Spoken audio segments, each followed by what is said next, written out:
제26장. 아그리빠가 바울에게 이르되 너를 위하여 말하기를 내게 허락하노라. 이에 바울이 손을 들어 변명하되 아그리빠 왕이여, 유대인이 고발하는 모든 일을 오늘 당신 앞에서 변명하게 된 것을 다행히 여기나이다. 특히 당신이 유대인의 모든 풍속과 문제를 아심이니이다. 그러므로 내 말을 너그러이 들으시기를 바라나이다. 내가 처음부터 내 민족과 더불어 예루살렘에서 젊었을 때 생활한 상황을 유대인이 다 아는 바라. 일찍부터 나를 알았으니 그들이 증언하려 하면 내가 우리 종교의 가장 엄한 팔을 따라 바리새인의 생활을 하였다고 할 것이다. 이제도 여기 서서 신문 받는 것은 하나님이 우리 조상에게 약속하신 것을 바라는 까닭이니 이 약속은 우리 12지파가 밤낮으로 간절히 하나님을 받들어 섬김으로 얻기를 바라는 바인데, 아그리빠 왕이여, 이 소망으로 말미암아 내가 유대인들에게 고소를 당하는 것이니이다. 샬롬, 반갑습니다. 오늘도 큐티로 여는 기막힌 하루입니다. 오늘 나눌 말씀은 사도행전 26장 1절에서 7절 말씀으로 여기 서서 신문을 받은 까닭이라는 제목의 말씀을 나누도록 하겠습니다. 첫 번째로 우리가 오늘 본문에서 생각해 볼 것은 내 말을 듣기 바랍니다. 입니다.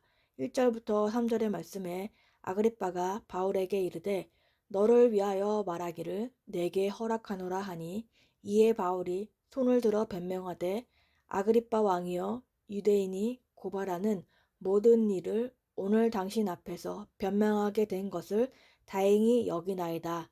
특히 당신이 유대인의 모든 풍속과 문제를 아심이니이다. 그러므로 내 말을 너그러이 들으시기 바라나이다. 아멘. 아그리빠 왕은 누이 버니게와 함께 신입 총독 베스도를 정치적으로 방문하기 위해 가이사랴에 오게 되었는데, 그곳에서 바울에 대한 논쟁에 휘말리고 말았습니다. 아그리빠가 유대인의 법과 간습에 익숙하다는 사실을 기억해낸 베스도는 가이사에게 보낼 일종의 법적인 서류를 준비할 필요성을 느끼고 바울에 대한 특별 청문회를 개최하게 되었습니다. 베스도는 바울의 증언이 이치에 맞지 않는다고 생각했습니다. 그리고 아그리빠는 그 증언이 대단히 실하나뿐만 아니라 상당히 개인적인 것을 알게 되었습니다. 그럼에도 불구하고 바울은 이 상황을 자신과 그리스도와의 만남, 복음의 진리에 대한 자신의 열렬한 믿음에 대해 증거하는 기회로 삼게 되는 것입니다. 베스도의 발언 후에 아그리빠는 바울에게 자신을 변호해 보라고 명합니다. 왕은 바울에게 변론의 기회를 주는 것입니다. 하지만 바울은 그때마다 자신의 무죄를 증명하기보다는 복음을 전합니다. 바울은 아그리빠를 칭찬하는 말부터 시작을 합니다. 그는 아그리빠 왕 앞에서 평가를 받을 수 있는 기회를 가진 것에 대해 진심으로 다행으로 여긴 것입니다. 다행이라는 헬라어는 마카디온으로 축복된 혹은 행복한이란 뜻입니다. 복되다는 의미의 형용사인 것입니다. 지금 바울 자신이 아그리빠 왕 앞에서 자기 변론을 하게 된 것은 하나님의 복이요 하나님의 은혜라고 바울이 고백을 하고 있는 것입니다. 고난이 축복이 되는 것입니다. 아그리빠는 유대교에 대해 잘 알고 있었기 때문입니다. 유대 분봉왕인 아그리빠 앞에서 변론하는 것은 상징적으로 유대 전체를 대상으로 변론한 것과 마찬가지였습니다. 이런 상황이 오면은 사람들은 언제나 자신을 변론하고 싶을 때가 있고, 또한 변명의 기회가 주어지기도 합니다. 그럴 때 사람들은 그 기회를 100% 활용을 할 것입니다. 그러나 사도 바울은 예외였습니다. 그런 기회가 주어졌지만 자신을 위해 변명하지 않고 주님을 위해 전도하는 기회로 사용하고 있는 것입니다. 변론의 기회를 복음의 전도 기회로 사용하는 것입니다. 바울은 어떠한 상황에서든 복음을 전하는 사람이었고, 복음에 사로잡힌 바울은 복음을 전할 수 있는 단 한 번의 기회도 최선을 다해 붙잡았습니다. 처음에는 유대 군중들 앞에서, 두 번째는 공회에서, 세 번째는 벨리스 총독 앞에서, 네 번째는 베세도 앞에서 복음을 전했고, 이제 다섯 번째로 복음을 전하게 되는 것입니다. 이렇게 복음의 관점으로 상황을 바라보면 어떠한 상황에서도 구원의 기회가 되는 것입니다. 바울은 유대인의 모든 풍속과 및 문제에 대한 아그리빠의 지식을 넌지시 언급하며 유대인의 역사와 신약에 대해 상당한 이해를 가지고 있는 것으로 아그리빠가 보여지는 것입니다. 또한 바울은 너그럽게 들어달라는 말을 하고 있습니다.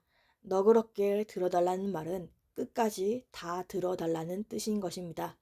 이 너그럽게 들어달라는 것은 바울이 오로지 아그리빠를 향해 직접 한 말이었지만 전체 군중이 자신의 말에 귀 기울이도록 주의를 사로잡기에 충분한 것입니다. 진실로 그리스도에 대한 신앙에 관한 말을 할 때 최소한의 필요한 조건은 상대편이 끝까지 너그러이 들어주는 것입니다. 바울은 이방인과 왕들 앞에서 복음을 전하라 하신 하나님의 말씀에 순종을 합니다. 이렇게 복음의 관점으로 상황을 바라보며 어떠한 상황에서도 구원의 기회가 되는 것입니다. 어려운 상황에서 감정으로 반응하거나 원망에 머물지 말고 그 순간 복음을 전하는 우리들이 되길 원합니다. 어려운 상황이 왔어도 그 상황을 통해서 일하실 하나님을 신뢰하고 의지하며 나아가길 바랍니다. 적용 질문으로는 어려운 상황이 와도 그 상황을 통해 일하실 하나님을 신뢰하나요? 우리는 억울하고 불리한 상황에서 감정적으로 반응하나요? 우리가 변명할 때 나 자신을 위해서 하고 있습니까? 복음의 변론을 하고 있습니까? 두 번째로는 예수님만이 유일한 소망입니다. 4절부터 7절 말씀에 내가 처음부터 내 민족과 더불어 예루살렘에서 젊었을 때 생활한 상황을 유대인이 다 아는 바라. 일찍부터 나를 알았으니 그들이 증언하려 하면 내가 우리 종교의 가장 엄한 팔을 따라 바리새인의 생활을 하였다 할 것이라. 이제도 여기 서서 신문받은 것은 하나님이 우리 조상에게 약속하신 것을 바라는 까닭이니 이 약속은 우리 12지파가 밤낮으로 간절히 하나님을 받들어 섬김으로 얻기를 바라는 바인데 아그리빠 왕이여 이 소망으로 말미암아 내가 유대인들에게 고소를 당한 것이니이다. 아멘. 바울은 그의 회심 사건 훨씬 이전에 그가 유대인 사회에서 잘 알려졌던 사람이었음을 아그리빠에게 상기하고 있습니다. 사실 그의 경력은 그리스도를 박해하고 투옥함으로써 사내들이를 섬긴 유명한 바리새인에서부터 시작을 합니다. 바울은 자신이 어려서부터 엄격한 유대교를 받은 바리새인으로 살았다고 말을 합니다. 사울은 청년 시절 랍비 가말리엘의 문화에 있을 때 예루살렘에서 잘 알려진 인물이었음에 틀림없습니다. 그는 학식과 의로움과 종교적 열심으로 인해 명성을 얻었을 것입니다. 아직까지 살아있는 많은 유대인들이 그가 먼저 다소에서 그 다음에는 예루살렘에서 어떻게 어린 시절을 지냈는지 알고 있었습니다. 더구나 그들은 그를 개인적으로 아는 사이였으며 자신들의 경험에 비추어 그가 유대교에서 가장 엄격한 파인 바리새파에 속해 있다는 것을 입증할 수 있었습니다. 자신이 전통 유대인이고 누구보다 율법을 철저히 지켰음을 말합니다. 그런데 율법의 완성이신 예수 그리스도를 만나고 나서부터 그리스도인이 되었다라고 증언을 하고 있습니다. 저도 모태신앙이었지만 썬데이 크리스천으로 주일 예배만 드리는 사람이었습니다. 21살 수험생 때 다니던 교회에 수련회가 있는데 리더가 한 달을 설득하여 수련회를 참석하게 하였습니다. 거기서 저도 하나님을 만나는 시간이 되었습니다. 소그룹 모임을 도망가고 하였지만 수련회를 다녀오고 나서는 소그룹에도 참여하고 양육도 받는 시간을 거치며 새벽 예배를 드리기 시작을 하였습니다. 그리고 속으로 해서 제가 만난 하나님에 대한 이야기도 나누게 되었습니다. 이후에 아버지의 암사건으로 구속사의 말씀을 듣는 공동체에 속하게 되었습니다. 거기서 저의 무관심과 문제를 문제로 여기지 않는 죄를 깨닫게 되면서 말씀으로 저의 사건이 해석되는 은혜를 경험하게 되는 것입니다.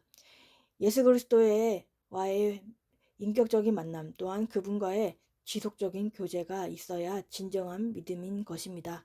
지속적인 교제는 매일의 말씀을 묵상하면서 가져야 하는 것입니다. 사도 바울은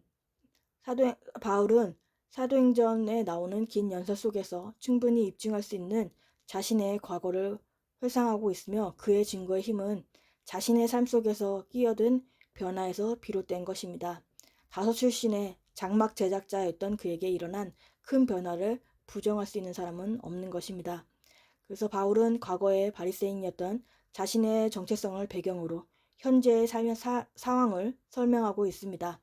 하나님이 유대 조상들에게 하신 약속을 바라는 것 때문에 신문을 받고 있는데 그 약속은 모든 유대인이 밤낮으로 간절히 하나님을 섬김으로 얻은 것이라고 말하고 있습니다.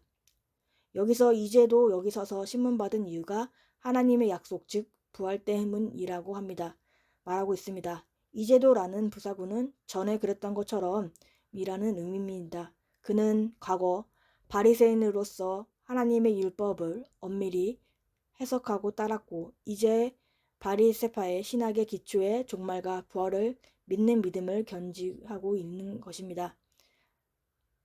예수님이 부활하심으로 하나님의 약속이 성취되었고 이스라엘이 간절히 바라던 소망은 현실이 되고 있습니다. 유대인들과 달리 그 소망의 성취인 예수님의 부활을 믿었고 그 믿음 때문에 고소를 당한 것입니다. 그래서 바울은 자신이 신문받은 이유가 예수님의 부활을 전하기 때문이라고 설명합니다. 이는 유대인들의 소망과 조금도 다른 것이 아니었습니다.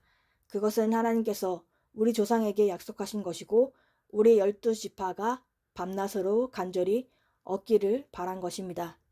유대인들이 모두 바라는 소망보다 분명하게 말하면 그리스도의 부활 때문에 받는 것이라면 이것은 로마에 대한 반항이나 적대 행위일 수도 없고 정치적인 문제일 수도 없는 것입니다.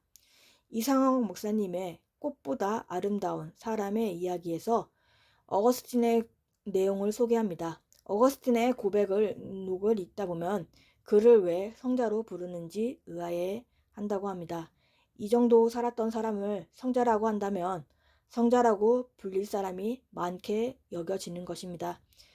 글 곳곳에서 그의 추한 행실들이 적나라하게 기록되어 있기 때문입니다. 하지만 곰곰이 생각해보면 그를 성자라고 부르는 것이 당연합니다. 왜냐하면 그는 자신의 모든 것을 고백했기 때문입니다. 저나 그나 다를 바 없는 사람이지만 정말 다른 것 한 가지가 있습니다. 저라는 사람은 아마 죽을 때까지 제가 간직한 나만의 비밀을 아무에게도 말하지 않을 것입니다. 시시콜콜 살아온 모든 것을 말하고 감추고 싶은 과거와 잘못들을 다 들추어낼 용기가 없기 때문입니다. 하지만 어거스틴은 자신을 낱낱이 드러냅니다. 글로 써서 책까지 냈습니다. 이것은 대단한 용기가 아닐 수 없는 것입니다. 사실 그의 참회록은 그가 아프리카 피포 주교 있던 5세기 초에 쓰여 있는 것입니다. 어머니 모니카가 죽은 후 14년이 지나서였으니 적어도 그의 나이가 50대 중후반에 기록된 것입니다. 1500년 전의 시대의 사람인 것을 감안하면 평균 연령을 어린 자봐도 아마 그는 노인 연령에 해당이 되었을 것입니다. 일반적으로 노년기에는 돈과 이성에 대한 욕심보다 명예에 대한 욕심이 더 커졌기 마련입니다. 명예가 사라지는 것은 자신이 살아온 일생을 부정한 것과 같기 때문입니다. 사람이라면 누구나 자신의 삶의 의미가 있었다고 말하고 싶어 합니다. 어거스틴의 고백은 그래서 더 의미가 있습니다. 인생의 황혼기에 명예에 집착하기보다 자신이 하나님 앞에서 어떤 존재로 살아왔는지 샅샅이 살펴 낱낱이 드러내기 때문입니다. 어거스틴 역시 연약함을 통해 하나님을 추구했다고 말씀을 하십니다. 바울에게도 어두운 과거와 청년 사울의 모습이 있습니다. 그런데 바울에게도 과거는 숨기고 싶은 이야기가 아닌 전해야 할 복음의 일부가 되고 있습니다. 바울처럼 유대인들은 아브라함과 다윗에게 약속하신 구원을 간절히 기다렸습니다. 하나님은 그 소망대로 예수님을 구주로 보내셨지만 유대인들은 예수님을 박해하고 예수님을 전하는 바울을 고발했습니다. 하나님의 약속은 우리가 판단하고 의심해야 할 것이 아니라 믿고 따라야 하는 것입니다. 바울과 같이 예수님만이 우리 삶의 유일한 소망으로 살아가는 우리들이 되어야 하는 것입니다. 적은 질문은 사람들에게 예수님이 유일한 소망인 것을 말하고 있습니까?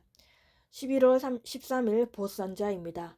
가족의 구원을 위해 요란스럽게 새벽기도, 철야기도를 다니고 교회에 안 가면 내가 죽는다 이런다고 달라지는 게 아닙니다.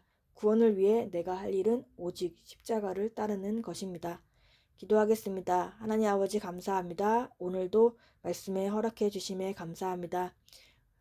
복음의 관점으로 상황을 바라보면 어려운 상황도 구원의 기회로 사용하길 바랍니다. 우리를 위한 변론이 아니라 복음을 위한 변론을 하게 하여 주옵소서. 어려운 상황에서 감정적으로 반응하거나 원망으로 머물지 않고 그 순간 복음을 전하는 우리가 되기 원합니다. 하나님의 약속을 우리가 판단하거나 의심하지 말고 믿고 따라가는 우리가 되게 하여 주옵소서. 예수님만이 우리 삶의 유일한 소망이고 그것을 사람들에게 전하는 우리가 되기 원합니다. 다음 세대에게도 말씀이 흘러가게 하시고 말씀으로 믿고 살고 누리며 세상에 휩쓸려가지 않고 교회와 공동체에 잘 붙어가게 인도하여 주옵소서. 오늘도 말씀으로 살아내게 하시고 주님의 은혜를 부어 주시옵소서. 예수 그리스도의 이름으로 기도합니다. 아멘.